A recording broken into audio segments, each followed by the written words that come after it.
What is up, my veggies? My name is BTR, and welcome back to another movie review, and finally getting around to reviewing this Happy Halloween Scooby-Doo. I'm finally getting around to review this, even though it took me so freaking long to get around to it, and I'm finally here to do it. So let's just go ahead and get into this one. This one came out the same year Scoob did, I do believe, with the direct-to-DVD thing. And there have been two more since. There's the Sword in the Stone and the Courage the Cowardly Dog one that just came out. Gonna review those two. Hopefully during October I'll review them. But my goodness, I thought I was done. I thought I was done, like, for real. Like, reviewing another Scooby-Doo movie is just like, oh my goodness, another one! Because, like, after I reviewed every single one, I was like, oh yeah, this one came out, there's almost two that come out every year. So, I was like, I'm never done with these movies. But this one was an odd concept. I didn't get much of the plot from the trailer when I saw it, but I know that what the heck is the character's name? One second, let me go pick up the cast of this real quick.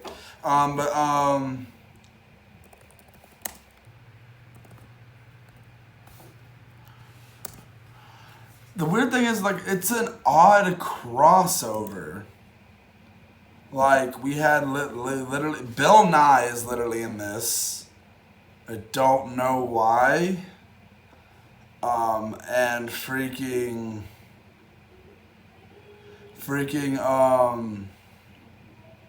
who was it?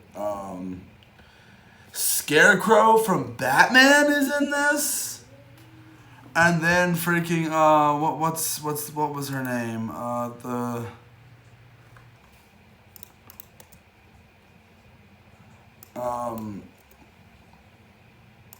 Is it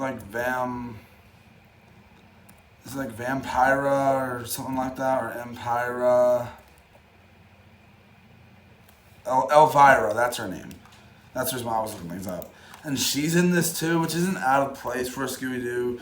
And not even having Scarecrow, it's the fact that all three of these things are here together in a Halloween Scooby-Doo movie. And it even has, the plot is very similar to an episode of Grand Master's Ability of Mandy and that Halloween Monsters vs. Aliens short that came out with the pumpkins. It's very much that plot. Let's get into the bads first. I'm getting sick of the whole Velma skeptic thing. I know that's kind of her character, but it's already been established in the current Scooby-Doo universe that actual monsters exist. They just don't always, so I was like, oh, it's fake. And even with this one, when it technically wasn't a normal monster, it was like a mutation of some sort, they still try to say, oh, it's fake and everything. And it's really annoying. And the fact that Scooby-Doo they need to go do an actual monsters again. That's one thing I want to see, because we haven't seen that in so long. And the fact is, when there is actual monsters, it's always Scooby and Shaggy that sees them 90% of the time. But that's, I guess, a nitpick. But Daphne was annoying and letting out some current cringy and outdated slang was very cringy. I don't know why they decided to do that. And she's kind of obsessed with the Elvira character. She's obsessed with her for some reason. Bill Nye is literally just here to have a freaking technologically advanced mystery machine. Like, that's really all he serves to the story. Which, personally, you probably could have cut him out and you wouldn't really miss anything. Like I said, the animation's always nice with these. Shut up, PlayStation. The animation's always nice with these movies. Like, I don't hate them and everything. This one though was a little bit around just on the annoyance of the whole factor. Like, and it's really interesting. I liked Scarecrow in this. That was really nice. It was a really interesting thing to see. The mystery is, surprisingly, you do need to see a couple of the recent other Scooby-Doo movies that came out before this one to kind of understand a certain scene at the end. So that's odd. These have been doing like a bunch of, it's been following a pretty decent continuity, I guess.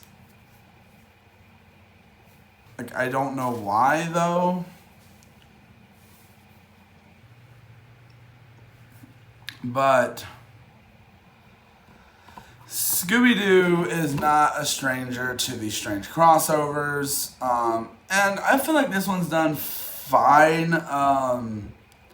I feel like there could have been a more interesting thing for them to do. I like the pumpkins aspect, like the pumpkins come to life and everything. I like that aspect, but I think it could have been handled in a much better way than it was in this.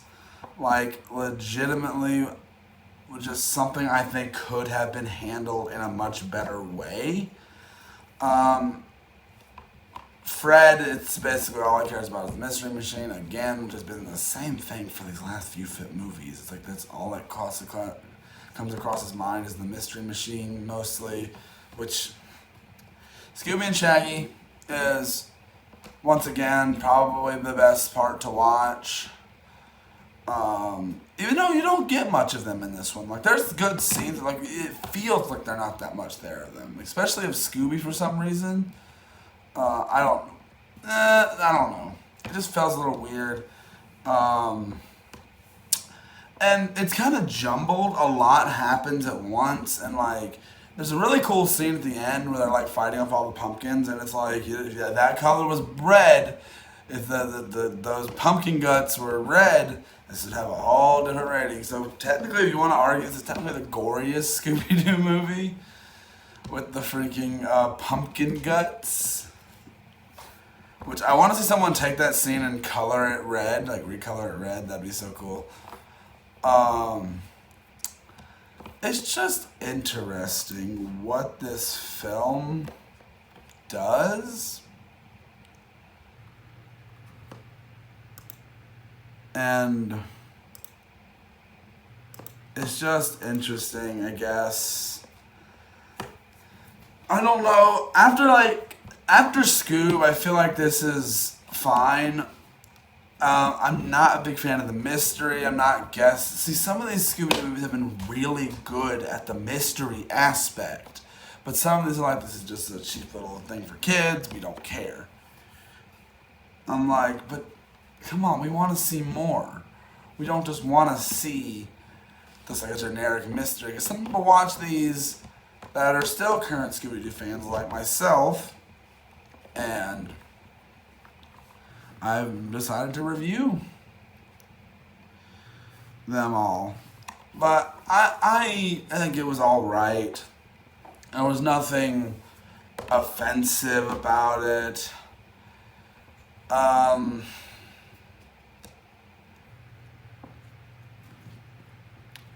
just wasn't the biggest fan, to be honest, of this one. But I'll go ahead. For the stuff that there is some enjoyable moments in this, so it's not bad. I won't say it's bad. I'll just say it's fine. And I'll give it a 2.5 out of 5. That's what I'll give it. I think straight down the middle is a good, fair point for this movie. But guys, I hope you guys are excited because VTR's Creepy Frights is just getting started, and we've got a whole month and a half of exciting videos. So prepare to get scared, and we'll see you guys in the next one. Bye!